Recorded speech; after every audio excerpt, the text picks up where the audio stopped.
আমরা বলেছি আমরা সবচেয়ে লো কস্ট কোনটা সেটাই যাই। তার জন্য হাইড্রো আমার সবচেয়ে লো কস্ট, সেটা হচ্ছে 50 পয়সা প্রতি ইউনিট আমার খরচ পড়ে। তারপরে আমি যাচ্ছি কয়লা, গ্যাসে আমার কম পয়সা খরচ পড়ে। তারপরে আমি কয়লা যাচ্ছি, তারপরে আমি তেলে যাচ্ছি। এই তেলটা আমরা অবশ্যই জনগণের যাতে দুর্ভোগ না হয় সেই বিষয়টাকে প্রাধান্য দিচ্ছি। আপনারা দেখেন এত ক্রাইসিসের পরেও আমরা কিন্তু গতকালকে উৎপাদন আমরা যেটা দেখেছি, গতকালকে উৎপাদন আপনারা দেখবেন যে আমরা অনেকটা উৎপাদন করেছি। 14,000 মেগাওয়াট বিদ্যুৎ উৎপাদন করেছি। এত গ্যাসের ক্রাইসিস, এত কয়লার ক্রাইসিস যেটা আপনারা বললেন, এত কিছু ক্রাইসিস। আরেকটা জিনিস, এটা তো যন্ত্র, যান্ত্রিক গোলযোগ তো হতেই পারে, তাই না? এটা কিন্তু আপনারা জানবেন যে যান্ত্রিক গোলযোগ হতেই পারে। আমরা যখন ফোরকাস্ট করি আমরা কিন্তু সেই বিষয়টা বিবেচনায় নিয়েছি। জেনারেশন, প্রাকৃতিক দুর্যোগ, অনেক সময় কিন্তু যে আরিফের বিভিন্ন জায়গায় বিদ্যুতের বিভাগ সবসময় মনে করা হচ্ছে লোডশেডিং, তা কিন্তু না। যখন ঝড় বৃষ্টি বাদল যখন হয়, যানবাহনের নিরাপত্তার জন্য তখন লাইনটা বন্ধ করে রাখতে হয়।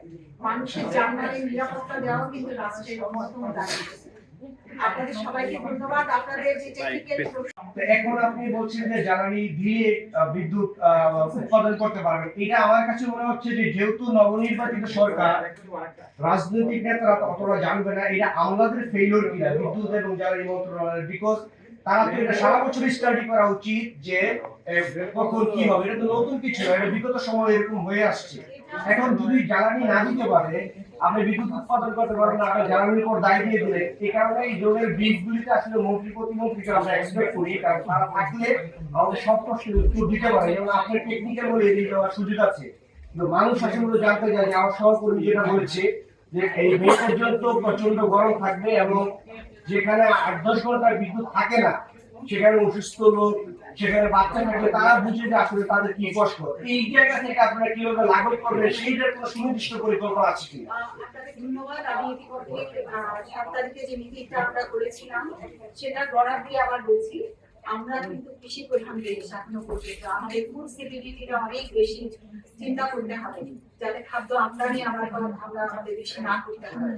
সেদিকে খেয়াল রেখে বড় মৌসুমের ফসলটা যাতে উৎপাদিত হয়, কেপিআই এলাকাগুলো যাতে ঠিক থাকে, আমার যাতে আমার কলকারখানাগুলো সচল থাকে এবং শ্রমজীবী মানুষের যাতে তারা উপার্জন করতে পারে, সেইগুলোর বিষয়গুলো চিন্তা করি। ইন্ডাস্ট্রিয়াল জোনগুলো থেকে আমরা কিন্তু নিরুপেক্ষ। আপনারা জানেন যে শ্রীলঙ্কা, ইভেন আমি মালয়েশিয়ার খবরও জানি যে আজকেও তারা অনেকে কিন্তু বাসা থেকে অফিস করছে। তো আমরা কিন্তু সেই পরিস্থিতি করছি না। আমরা কিন্তু ম্যানেজমেন্ট ফেলিউর আমি বলবো না, আমি বলবো ম্যানেজমেন্ট খুব প্রুডেন্ট ডিসিশন নিয়ে আমরা কিন্তু অফিস চালিয়ে যাচ্ছি, স্কুল কলেজ সবকিছু চালিয়ে যাচ্ছি। এবং জ্বালানি ব্যবস্থাপনাকে সারা বিশ্বে শ্রীলঙ্কার কথা বলেন, আপনি ফিলিপিনের কথা বলেন, তারা কিন্তু বেশ সংকটে আছে এবং সংকট তারা প্রকাশ করেছে। আমরা কিন্তু সেই সংকটে নেই। জ্বালানি থেকে প্রতিদিনই প্রায় আপনাদেরকে ব্রিফিং দেওয়া হয়, আর যে সংকটটা সেটা সাময়িক সময়ের জন্য। আমরা ইনশাআল্লাহ আমরা এই পরিস্থিতিকে মোকাবেলা করব এবং আপনারা সবাই আমাদেরকে সহযোগিতা করবেন। এবং আপনারা বলেছেন নতুন রাজনৈতিক সরকার, অবশ্যই রাজনৈতিক সরকারের একটা প্রোগ্রাম আছে, তাদের মিশন ভিশন আছে, সেই অনুযায়ী আমরা কিন্তু আমরা সেভাবে কাজ করি। ইনশাআল্লাহ আমরা সেটা